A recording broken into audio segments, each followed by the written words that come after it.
ജയ ജയ ഹേ महिषासुरमर्दिनि രമ്യകബർധിനി ശൈലസുതേ തിങ്ങും നിർമേഘമഞ്ചും ചിഗുരമുളികതിർത്തുവിടും ചന്ദ്രഗണ്ഡം ചിങ്ങിക്കത്തുന്ന നെറ്റിത്തിരുമിഴിക്കഭയം നീട്ടിടും ഹസ്തപത്മം അംഗേ പൂഞ്ചേല ഹാരം വലയ മഴകിഴും പുഞ്ചിലം ബൊച്ചയോടും ഭംഗ്യാവന്നന്റെ മുമ്പേ ഭഗവതി വിലസീടെപ്പോഴും സാനുകമ്പേ. ദേവീ ശരണം അമ്മേ. സുപ്രഭാതം, ശുഭദിനം. എല്ലാ ധന്യാത്മാക്കൾക്കും പുലർകാല വന്ദനം. ശ്രീമദ് ദേവി ഭാഗവത നിത്യപാരായണ പരമ്പരയുടെ ഇന്നത്തെ യജ്ഞവേദിയിലേക്ക് എല്ലാവർക്കും സുസ്വാഗതം. ഷഷ്ഠസ്കന്ധം 11-ാമത്തെ അധ്യായം യുഗധർമ്മങ്ങളെക്കുറിച്ച് വ്യാസൻ ഉപദേശിക്കുന്ന ഭാഗങ്ങളെ നമ്മൾ അവലോകനം ചെയ്തുകൊണ്ടുവരുന്നു.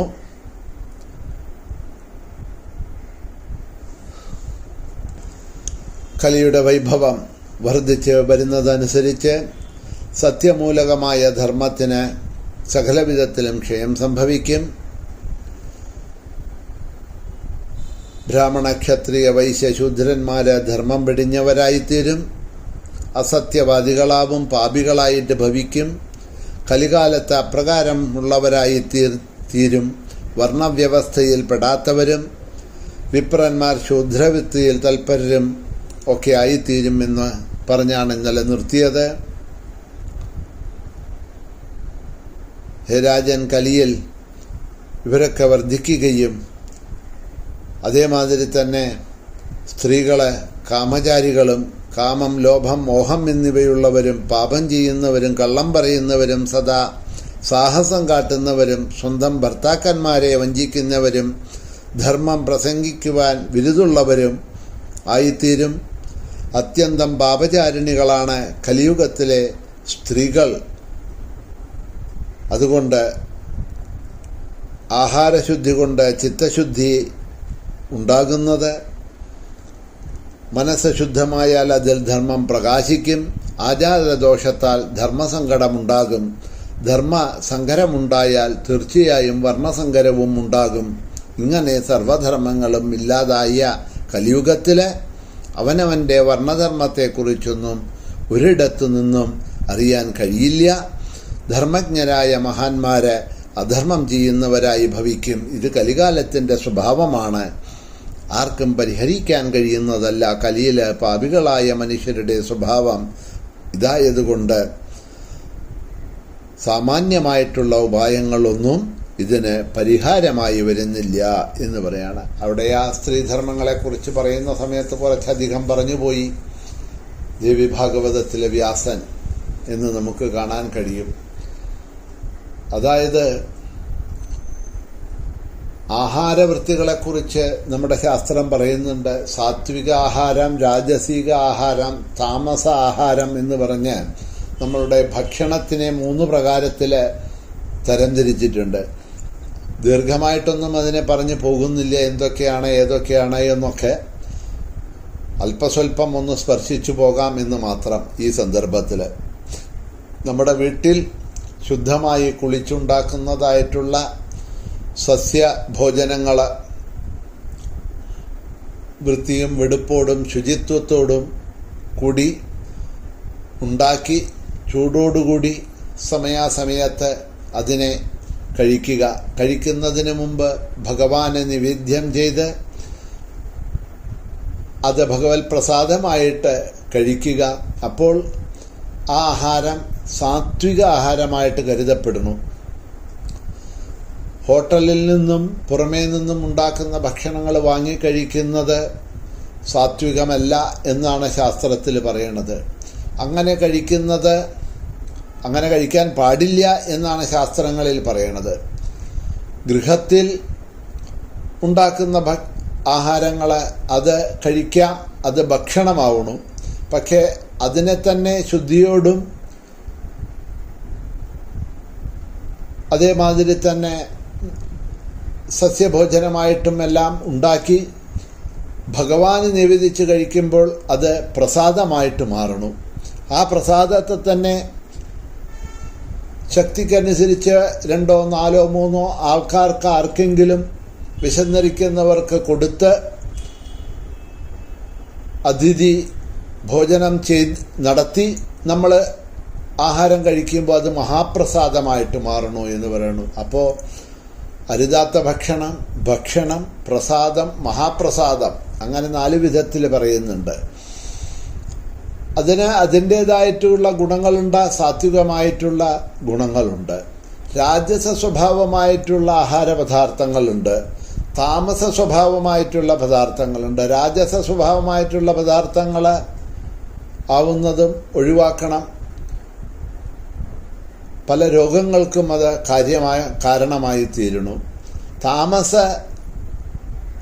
ഗുണമുള്ള ആഹാരങ്ങൾ കഴിക്കാനേ പാടില്ല. കാരണം അത് നമ്മളിൽ അത്തരത്തിലുള്ള ചിന്തകളെ വളർത്തുന്നുണ്ട്. ക്രോധബുദ്ധി, ക്രൂരത, ഇതെല്ലാം നമ്മളിൽ ഉണ്ടാവാനുള്ള കാരണം അതാണ് എന്നൊക്കെ പറയുന്നുണ്ട്.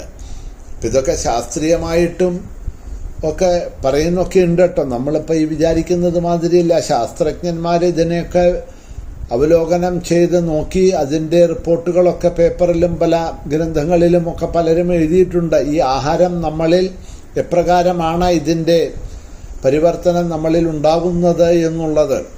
ശുദ്ധസാത്വികമായിട്ടുള്ള ആഹാരം നമ്മളുടെ ബുദ്ധിയെ എപ്പോഴും സാത്വികമായിട്ട് വയ്ക്കണു. രാജസീയമായിട്ടുള്ള ആഹാരങ്ങൾ നമ്മളിൽ അധികവും അർത്ഥകാമാദികളിലേക്ക് പോകാൻ നമ്മളെ പ്രേരിപ്പിക്കണു.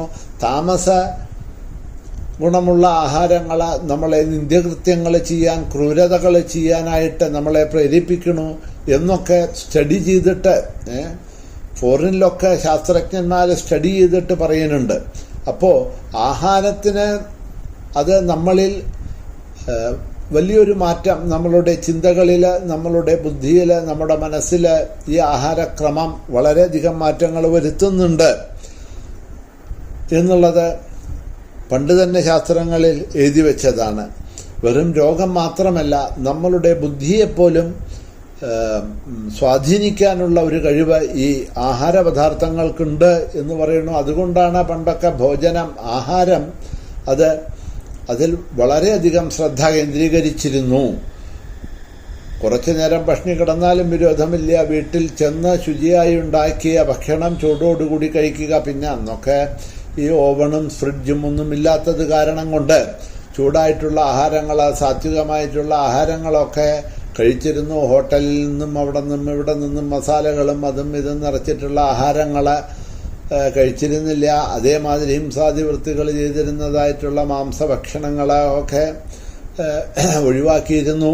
അപ്പം അതൊക്കെ അതിൻ്റെ ഭാവം നമുക്ക് കാണാൻ കഴിഞ്ഞിരുന്നു. പക്ഷെ ഇന്ന് അതൊന്നും ഇല്ലാത്തത് കാരണം കൊണ്ട് അതിൻ്റെ പ്രഭാവമൊക്കെ നമ്മുടെ ജീവിതത്തിൽ നമുക്ക് കാണാൻ കഴിയുന്നുണ്ട്.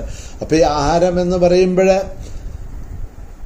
അത് സ്ത്രീകളാണ് ഭക്ഷണം പാചകം സാധാരണ ചെയ്യുന്നത്. അല്ലാതെ സ്ത്രീകൾ ഭക്ഷണം പാചകം ചെയ്യുന്നവരാണ് എന്ന് പറയരുത് നിങ്ങളാരും. അങ്ങനെയല്ല. ഒരു ഗൃഹത്തിലെ ഗൃഹലക്ഷ്മി സ്ത്രീകളാണ് ഭക്ഷണങ്ങൾ പാചകം സാധാരണ ചെയ്യാറുള്ളത്. അവർ ശുദ്ധിയോടും വൃത്തിയോടും കൂടിക്കൊണ്ട് അതേമാതിരി ഭക്ഷണം പാചകം ചെയ്യുന്ന സമയത്ത് നാമജപങ്ങളൊക്കെ എന്തെങ്കിലും ജപിച്ചുകൊണ്ട് അല്ലെങ്കിൽ കേട്ടുകൊണ്ട് അങ്ങനെയൊക്കെ ആ ഭക്ഷണങ്ങൾ ശുചിത്വത്തോടു കൂടിയിട്ട് അതൊക്കെ പാചകം ചെയ്യുന്ന സമയത്ത് ആ ഭക്ഷണത്തിൻ്റെ ആ ഗുണം, സാത്വിക ഗുണം അത് കഴിക്കുന്നവരിലും ഉണ്ടാവണു.